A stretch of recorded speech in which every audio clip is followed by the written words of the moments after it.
Wacko! We found the docket number. We found the charges. We found the disposition. We see the plea. We see the outcome. And I see why you didn't want to give me your paperwork the way I gave you mine. Yeah, check this out. Everybody want it on fire? We're going to set this motherfucker on fire. Ain't nobody safe. Next time you'll learn to keep my name out your mouth. But you, 5 counts, possession of an assault weapon, possession of a silencer, possession of marijuana. At the time, marijuana wasn't legal. And they going to say the gun is there to protect the drugs and the silencer is automatic federality, along with ex-con, under the influence with like 5 counts. 2 days in jail and formal probation on each count. Nah, partner. Yeah, I want you to get mad. Cause I was quiet as a brother for 2 years, but you done respect it. I don't give a fuck about nothing you talking about. Nigga, we live around the corner from each other, literally. Since this the game you want to play, you want to go over there, Travis, whispering shit in his ear. You want to go over there to Adam, whispering shit in his ear. You want to run in the homies and lie, talking about I owe you money. Boy, I'll put $500,000 in your pocket, boy.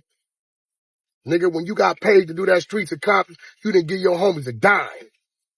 And don't let me get to talking about what you did to Dobie. Boy, you better leave me alone, because now I don't care. I told you 10 times, stop running my name, homie. We can both not care. It don't matter. I get to telling these stories I know. Shout out to Knob. Yeah, homie. Either you gonna leave me the fuck alone, go in your little hole, or get cracking. All you can do, my nigga. Stay over there with your little rat buddy K-Dub. Time you mention 6ix9ine, I'm gonna mention K-Dub. He's a rat.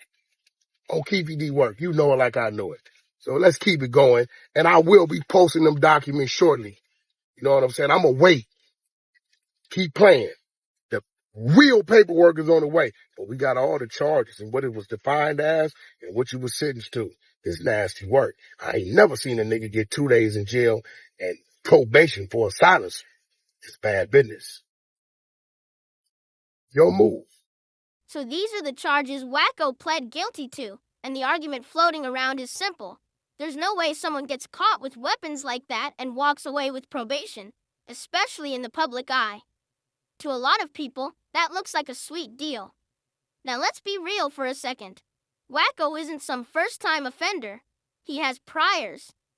So you mean to tell me someone with a record, allegedly caught with what people are calling military-style weapons, only ends up on probation? That's why the speculation started. People are alleging that either information was given behind closed doors or something is ongoing to keep him out of a cell. Whether that's true or not, that's the narrative that comes with deals like this. But here's where mind your business comes into play. If Wacko would have stayed low, handled his situation quietly, and kept things off the internet, this could have stayed swept under the rug. Instead, having a big mouth and wanting to be heard put him right where he wanted to be, in the spotlight. And the spotlight comes with questions, judgment, and rumors you can't control. Another thing people forget, Wacko is known in the industry. A lot of people keep him around not necessarily because of music, but because of his background, image, and entourage. That mystique alone gave him influence. He had potential, he had access, he had a lane. But right now, that influence is shaky. Once the streets start questioning your credibility, everything slows down. Relationships change. Calls stop coming in, opportunities dry up. Fair or unfair, that's just how it goes. This whole situation is a lesson. Sometimes the smartest move is silence. Not every win needs to be broadcast. Not every situation needs commentary. Because once you invite the spotlight, you don't get to control how people interpret what they see. At the heart of this situation is a clear disconnect between public perception and legal reality.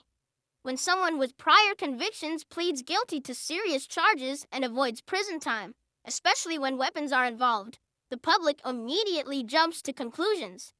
To the outside world, it looks like a sweet deal, and once that idea takes hold, speculation spreads faster than facts. But the truth is, cases don't always play out the way people think they do. Plea agreements can be influenced by a lot of things the public never sees. How evidence was obtained, what can actually be proven in court, how charges are written, and what risks prosecutors are willing to take at trial. Probation doesn't mean someone walked away untouched. In many cases, it comes with strict conditions, constant monitoring, and serious consequences if even one rule is broken. But because those details usually stay behind closed doors, silence creates space for rumors. That's where the situation started to go left. Visibility invited scrutiny. If everything had been handled quietly, this likely wouldn't even be a conversation. But wanting to be heard, wanting attention, and wanting to speak on everything put this situation directly in the spotlight. And once the spotlight is on you, people start asking questions. Not always fair ones, not always informed ones. This also brings up one of the biggest lessons in all of this. Mind your business. A lot of people online are playing detective without paperwork, context, or real information. Speculation turns into accusations, and accusations can have real-world consequences. Not every favorable outcome means someone cooperated. Not every quiet case has a hidden story.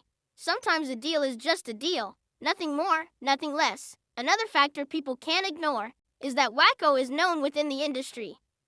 A lot of people kept him around because of his background, his image, and the energy that came with his entourage. That mystique gave him influence and access. But influence is fragile. Once credibility becomes a topic of debate, everything changes.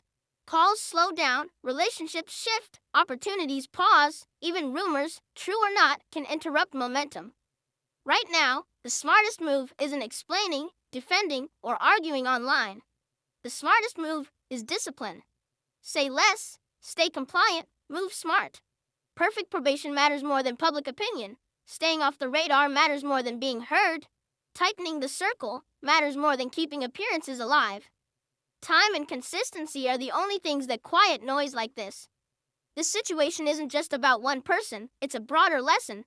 Not every win needs to be public. Not every situation needs commentary. Sometimes silence protects you better than any explanation ever could. The internet forgets fast, but the justice system doesn't. And attention might feel powerful in the moment, but it comes with a price. Moral closing line, strong. At the end of the day, the loudest people don't last the longest, the disciplined ones do. Mind your business, move with restraint, and remember this: freedom is worth more than clout, silence is worth more than validation, and staying out of the spotlight is sometimes the biggest victory of all.